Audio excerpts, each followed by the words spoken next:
ำงานวันที่2จ้าทุกคนสบายดีจ้าสบายดียามเที่ยงพี่น้องจ้าสบายกับมาเดิมเฮ็ดงานทุกคนนี่ขายของจ้าขายหมูทุกคน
แยก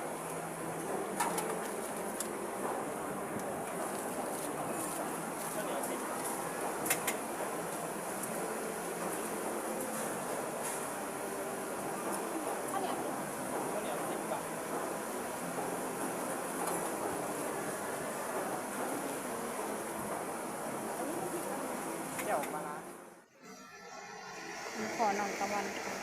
กอดหมู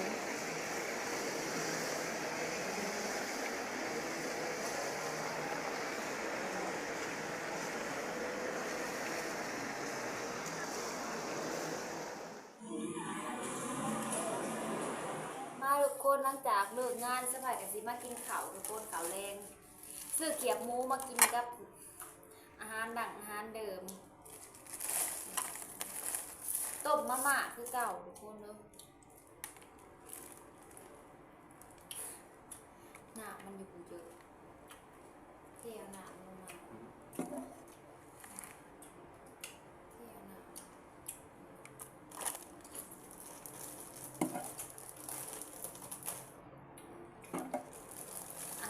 อาหารเดิม เสียป้ามาให้หน่อย คือต้มมาม่า ต้มเอาอยู่พูดเหรอ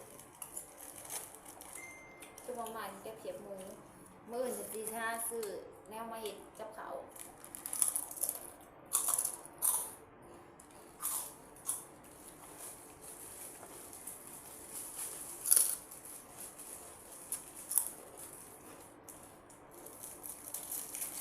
อยู่ห้องนอนคนละห้องนอน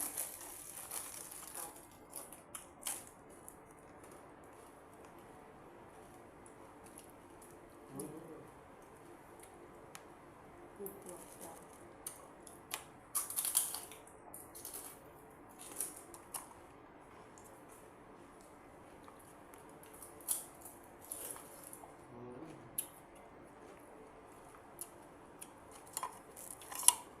ต้มใส่ผักบุ้งทุกคน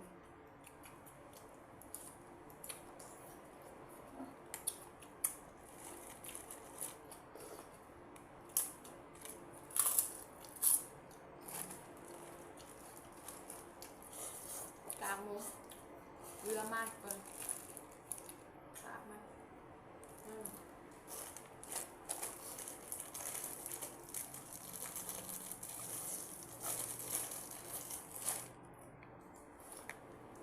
ถ้าเกิดงานเดี๋ยวช่วงมื้อทุกคนเลยกินมาม่าไปก่อน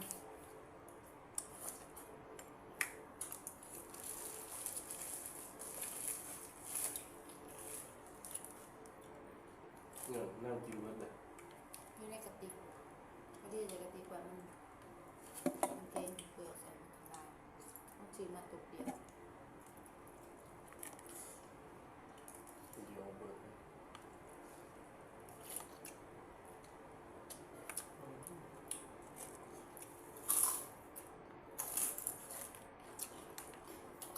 โอ้ยย้ายเลยเรียนมาคือแล้วเรียนหนึ่งคือแล้วมาคุยอยู่จับพวก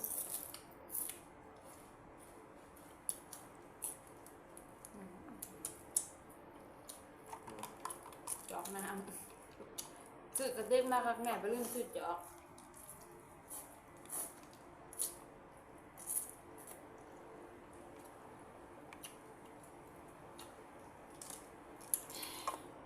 กินแบบถูกๆไปก่อนพี่น้อง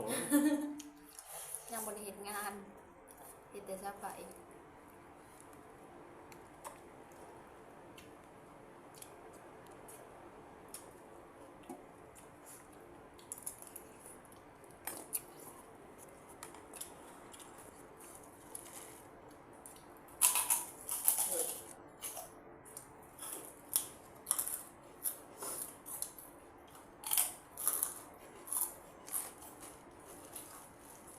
มาเร็วคนสอนกันเด้อ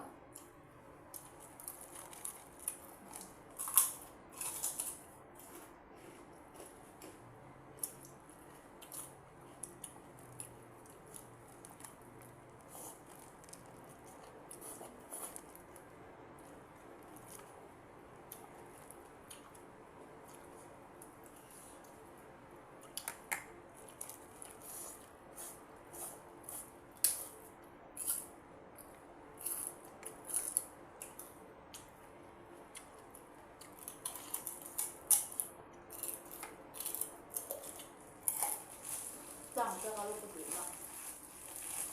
ถึงไม่หมดถึงให้สั้นสอง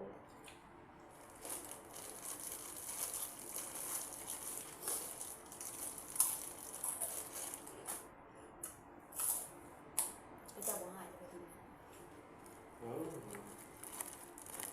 รักเราอยู่แล้วของเก่าอ่ะ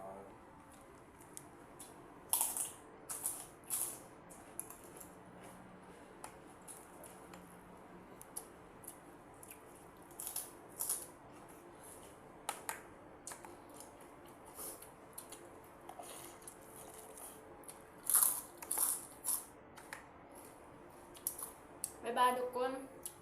กินข้าวก่อนเด้อจ้าบ๊ายบายพอกันไว้คลิปหน้าเด้อ